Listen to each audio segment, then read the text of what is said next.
গতকাল বজবজে আমাদের বজবজ থানায় 168/25 একটা কেস হয়েছে। কেসের বেসিসটা সেটা হচ্ছে প্রায় 9:15 নাগাদ, সন্ধেবেলা 9:15 নাগাদ সোর্স ইনফরমেশন পেয়ে আমাদের বজবজ থানা কালকে প্রচুর পরিমাণে বোমের মশলা উদ্ধার করে, এবং যে বোমের মশলা উদ্ধার করে তার সঙ্গে সঙ্গে যে 3টে বাইকে করে নিয়ে যাওয়া হচ্ছিল, সেই 3টে বাইকও আমাদের সিজ হয়। প্রচুর পরিমাণে সোডিয়াম পাউডার, 10 কেজির উপরে অ্যালুমিনিয়াম পাউডার, ফসফরাস ডাস্ট এবং রেড সালফার এবং আয়রন ডাস্ট, এগুলো আমরা উদ্ধার করি, যেগুলো কিনা বোমা তৈরির কাজে লাগে। আমি স্পষ্টভাবে বলতে চাই, এই জিনিসগুলো কিন্তু পরিষ্কারভাবে বলতে চাই যে এগুলো বোমা তৈরির কাজে লাগে, এবং এইগুলো দিয়ে যা আমরা এখন অ্যাসেসমেন্ট করছি কত বোমা তৈরি করা যেত সেইটা আমরা অ্যাসেসমেন্ট করছি।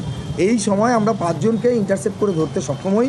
তাদের নামগুলো আমরা আপনাদের বলে দিচ্ছি। এদের মধ্যে নবীনচন্দ্র রায় বলে একজন ভদ্রলোক আছেন। এই ভদ্রলোক কিন্তু আমাদের জেরা যখন করেছে, আমাদের যারা তদন্তকারী অফিসার ছিল, তিনি জানিয়েছেন যে তিনি একজন সক্রিয় আরএসএস কর্মী এবং সক্রিয় বিজেপি কর্মী, এবং ওনাকে কিন্তু গত রামনবমীর দিন বাটা মোড়ে, যে আপনারা জানেন যে সেখানে আমাদের পুলিশের একটা ব্যারিকেড করা ছিল, আমরা একটা রুট ঠিক করে দিয়েছিলাম, সেখানে কিছু তর্ক বিতর্ক হয়, সেইখানে তাকে দেখা গেছে। তার ভিডিও ফুটেজ আমাদের কাছে রয়েছে এবং তিনি পুলিশের ব্যারিকেড ছুঁড়ে ফেলছেন, এটা আমাদের দেখা গেছে।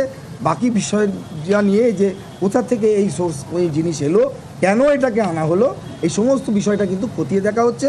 আর কালকের ঘটনায় অলরেডি আমরা 3টে এফআইআর করেছি, 3খানা এফআইআর করেছি।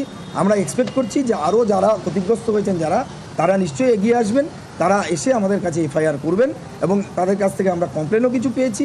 আরও এফআইআরের সংখ্যা বাড়বে আমরা ধরে নিচ্ছি, এবং আমাদের তদন্ত এবং তার সাথে সাথে গ্রেপ্তার কিন্তু চলছে।